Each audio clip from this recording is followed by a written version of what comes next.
നമസ്കാരം. ദക്ഷിണേന്ത്യയിൽ മാത്രമല്ല രാജ്യത്തിന്റെ കിഴക്കൻ മേഖലയിലും ബി.ജെ.പി. ഇത്തവണ വലിയ മുന്നേറ്റം നടത്തുമെന്ന് ആവർത്തിച്ചിരിക്കുകയാണ് കേന്ദ്ര ആഭ്യന്തരമന്ത്രി അമിത്ഷാ. മേഖലയിലെ ഓരോ സംസ്ഥാനത്തും ബി.ജെ.പിക്ക് ലഭിക്കാവുന്ന സീറ്റുകളുടെ എണ്ണം സഹിതമാണ് അമിത്ഷാ ഇപ്പോൾ വെളിപ്പെടുത്തിയിരിക്കുന്നത്. ശനിയാഴ്ച നടക്കാനിരിക്കുന്ന തെരഞ്ഞെടുപ്പിന്റെ അവസാന ഘട്ടത്തിന് മുന്നോടിയായുള്ള പ്രചരണത്തിനിടയ്ക്ക് പ്രമുഖ മാധ്യമത്തിന് നൽകിയ അഭിമുഖത്തിൽ സംസാരിക്കുകയായിരുന്നു അദ്ദേഹം. തെലങ്കാനയിൽ 21-ൽ 10 സീറ്റുകളും ഞങ്ങൾ നേടും. ആന്ധ്രാപ്രദേശിനെ സംബന്ധിച്ചിടത്തോളം ഞങ്ങളുടെ സഖ്യം സർക്കാർ രൂപീകരിക്കുന്നത് മാത്രമല്ല, ലോക്സഭയിലെ ബഹുഭൂരിപക്ഷം സീറ്റുകൾ സ്വന്തമാക്കുകയും വടക്കു പടിഞ്ഞാറ് ഇപ്പോൾ തന്നെ പ്രബല ശക്തിയായി ബി.ജെ.പി. ഇത്തവണ പ്രതിപക്ഷ പാർട്ടികൾ ഭരിക്കുന്ന കിഴക്കും തെക്കുമുള്ള മേഖലകളിലും തങ്ങളുടെ പിടി ഉറപ്പിക്കാൻ വലിയ നീക്കമാണ് നടത്തിയത്.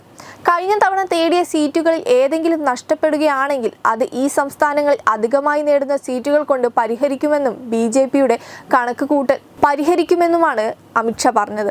ആന്ധ്രയിലെയും ഒഡീഷയിലും നിയമസഭാ തെരഞ്ഞെടുപ്പിലും ബി.ജെ.പിയെ സംബന്ധിച്ച് വലിയ ആത്മവിശ്വാസമാണുള്ളത്. ഒഡീഷയിൽ നവീൻ പട്നായിക്കിന്റെ നേതൃത്വത്തിലുള്ള ബി.ജെ.ഡിയും ആന്ധ്രാപ്രദേശിൽ ഭരണകക്ഷിയായ വൈ.എസ്.ആർ കോൺഗ്രസുമാണ് ബി.ജെ.പി. സഖ്യത്തിന്റെ പ്രധാന എതിരാളികൾ.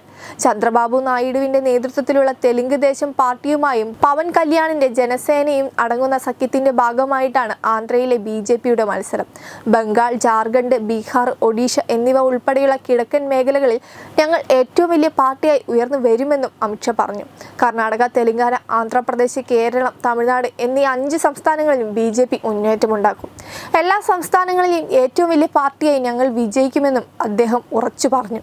അബ്കി ബാർ 400 പർ എന്നത് വെറും മുദ്രാവാക്യമാണോ അതോ വസ്തുതകളെ അടിസ്ഥാനമാക്കിയുള്ളതാണോ എന്ന ചോദ്യത്തിന് 2014 തെരഞ്ഞെടുപ്പിൽ നരേന്ദ്രമോദിയുടെ നേതൃത്വത്തിൽ കേവല ഭൂരിപക്ഷം എന്ന മുദ്രാവാക്യം ഞങ്ങൾ ഉയർത്തിയപ്പോൾ ദില്ലിയിൽ നിന്നുള്ള നിരവധി രാഷ്ട്രീയ വിശകലന വിദഗ്ധർ അത് സാധ്യമല്ല എന്നായിരുന്നു പറഞ്ഞത്.